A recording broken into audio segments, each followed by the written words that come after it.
Okay, तो चलिए देखते हैं बैंक निफ्टी के अंदर आज के दिन हमने किस तरीके से काम किया हुआ है। सो आज देखिए बैंक निफ्टी के अंदर हमने एक पुट साइड की पोजीशन बनाई हुई थी। पुट साइड की एंट्री मैंने इस लेवल के आसपास बनाई हुई थी, इस रेड कैंडल के बाद, एंड यहाँ से मार्केट ने कुछ मोमेंटम वगैरह करके थोड़ा बहुत परेशान किया, एंड इसके बाद इस लेवल के आसपास हमने अपनी पोजीशन क्लोज कर दी। हालांकि मेरा व्यू तो था कि मार्केट के अंदर में भी हम यहाँ पे इन वाले लेवल्स का ब्रेकडाउन का वेट कर सकते थे। मार्केट ने थोड़ी देर में किया भी हुआ है, बट कोई ज़्यादा फर्क नहीं पड़ता है। ठीक है, मार्केट के अंदर आराम से हमने इस लेवल के आसपास पोजीशन क्लोज कर दी। जितना अपन टारगेट डिसाइड करते हैं उससे ज़्यादा यहाँ पे कैप्चर किया हुआ है। तो ऑलमोस्ट 90 पॉइंट के आसपास प्रीमियम वगैरह के बढ़े हुए हैं। ठीक है, अगर देखा जाए तो यहाँ पे ऑलमोस्ट 140, 160, 150 पॉइंट के आसपास कैप्चर किया। कहीं सी लेवल के आसपास हमने अपनी पोजीशन क्लोज कर दी। बात कर लेते हैं यहाँ पे हमने सेलिंग साइड की पोजीशन क्यों बनाई। देखिए, सबसे पहले तो मेरा यहाँ पे व्यू था कि मार्केट के अंदर मैं यहाँ पे कॉल साइड की पोजीशन बनाना चाहूँगा। अब कॉल साइड में मेरा व्यू यहाँ पे ही बन गया था। क्यों बन गया था? क्योंकि कहीं न कहीं मार्केट के अंदर ये जो साइकोलॉजिकल नंबर है यहाँ पे 50,500 का, इसका मार्केट यहाँ पे क्या कर रहा है, इसके ऊपर ओपन होकर यहाँ पे इसका ब्रेकडाउन दे रहा है। तो कहीं न कहीं इसके नीचे जाते ही मार्केट के अंदर सेलर्स वगैरह काम करना शुरू कर सकते हैं, और उन्हीं को निकालने के लिए मार्केट ने फर्दर अपसाइड का मोमेंटम वगैरह किया हुआ है। बट कहीं न कहीं यहाँ पे मुझे कन्विक्शन नहीं आ रहा था कि मैं यहाँ पे पोजीशन बनाऊँ।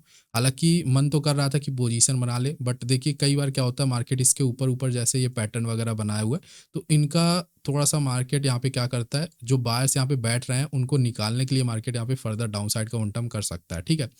तो मैं यहाँ पे यही वेट कर रहा था कि मार्केट मुझे कहीं इस लेवल के आसपास मिले, या फिर जैसे ये कैंडल वगैरह बनाए इन लेवल्स के नीचे यहाँ पे ब्रेकडाउन वगैरह दे, तब फिर मैं यहाँ पे कॉल साइड की पोजीशन बनाऊंगा। या फिर मार्केट ज़्यादा ही नीचे गिर जाता तो लो वगैरह के ब्रेकडाउन के बाद हम यहाँ पे कॉल साइड में काम कर सकते थे। बट वैसा मार्केट ने किया नहीं, यहाँ से ही डायरेक्टली अपसाइड निकलना शुरू कर दिया, इसलिए मैंने यहाँ पे कॉल साइड की पोजीशन नहीं बनाई। अब देखिए यहाँ पे हमारे पास दूसरा रीज़न क्या था। अब दूसरे ट्रेड के लिए हम यहाँ पे कैसे, मान लीजिए ये ट्रेड हमसे मिस हो गया, ठीक है। इसके बाद मार्केट के अंदर हम यहाँ पे अपॉर्चुनिटी देखेंगे कि मार्केट यहाँ पे फर्दर कैसे मोमेंटम वगैरह कर रहा है। अब जैसे देखिए यहाँ पे मान लीजिए साइडवेज वगैरह हो जाता, तो फिर उस केस में मार्केट यहाँ पे बहुत ही अपसाइड का ब्रेकआउट वगैरह करके अपसाइड पॉजिटिव हो सकता था, अगर कुछ यहाँ पे पैटर्न वगैरह बना देता तो। ठीक है, अपोजिट डायरेक्शन के पैटर्न या पैटर्न वगैरह बना देता, डाउन साइड का कुछ ब्रेकडाउन वगैरह देता, या फिर इस साइकोलॉजिकल नंबर के नीचे चलता, तो फिर वो अलग प्राइस एक्शन हो जाता है। ठीक है, अब हमने यहाँ पे क्या देखा, मार्केट के अंदर हाई वगैरह ब्रेकआउट हो रहे हैं, मार्केट कुछ पैटर्न वगैरह भी बनाता हुआ जा रहा है। यहाँ पे अगर आप देखो डब्ल्यू पैटर्न वगैरह, ठीक है। फिर मार्केट यहाँ पे 50,500 के साइकोलॉजिकल नंबर से रिजेक्शन वगैरह भी लिया हुआ है। ठीक है, तो यहाँ पे भी बायर्स वगैरह काम करेंगे। गैप अप ओपनिंग है तो थोड़ी सी बाइंग की साइकोलॉजी वैसे ही होगी रिटेल में। इसलिए मार्केट के अंदर जब ये हाई वगैरह का ब्रेकआउट हुआ, इस लेवल के आसपास हमने पोजीशन बनाई, क्योंकि कहीं ना कहीं ये छोटे मोटे रेजिस्टेंस वगैरह भी थे। ठीक है, ये जो रेजिस्टेंस वगैरह था, इसका जब मार्केट ने ब्रेकआउट किया तब हमने यहाँ पे पोजीशन बनाई, क्योंकि यहाँ पे जो सेलर बैठा हुआ था वो अपनी पोजीशन काट के भाग जाएगा। ठीक है, मार्केट के अंदर में भी जब ये बाइंग का मोमेंटम वगैरह आ रहा हो, ये साइकोलॉजिकल नंबर के ऊपर ट्रेड हो रहा हो, तभी अपनी पोजीशन काट के निकल गया हो। इसलिए जब इसका भी ब्रेकआउट वगैरह होगा तो फिर मार्केट के अंदर यहाँ पे रिटेल में बायर्स काम करना शुरू कर देंगे, और यहाँ पे भी बायर्स एक्टिवेट हो रहे हैं। यहाँ पे साइकोलॉजिकल नंबर के ऊपर ट्रेड करने में भी बायर्स एक्टिवेट हो रहे हैं। इसलिए मार्केट के अंदर मैंने यहाँ पे इस लेवल के आसपास सेलिंग का प्लान बनाया।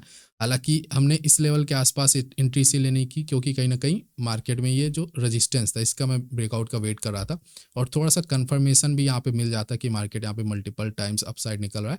तो कहीं न कहीं जो यहाँ पे बायर्स बैठ रहे हैं उनको निकालने के लिए मार्केट एक बार डाउन साइड का मोमेंटम तो करेगा ही। ठीक है, साइकोलॉजिकल नंबर के आसपास तक का यहाँ पे ब्रेकडाउन दिया, इसीलिए हमने यहाँ पे इस लेवल के आसपास पोजीशन निकाल दी।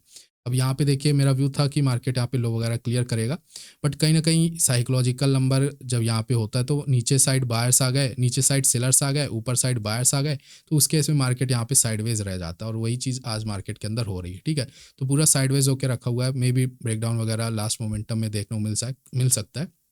ठीक है, बट कुछ कहा नहीं जा सकता, जैसे यहाँ पे मोमेंटम वगैरह दिख रहा है। निफ्टी के अंदर भी वही कहानी है, निफ्टी के अंदर भी आई वगैरह निकाल चुका था मार्केट, और अगर इसके अंदर भी ब्रेकडाउन वगैरह होते तो फिर हम इसको देखकर पैरेलल वॉचिंग करके यहाँ पे मे बी क्या कर सकते थे, बैंक निफ्टी के अंदर काम कर सकते थे अगर निफ्टी के अंदर ब्रेकडाउन वगैरह होता। बट वैसा कुछ दिख नहीं रहा था, इसलिए मैंने यहाँ पे सेलिंग साइड की फिर पोजीशन इस लेवल के आसपास बनाई।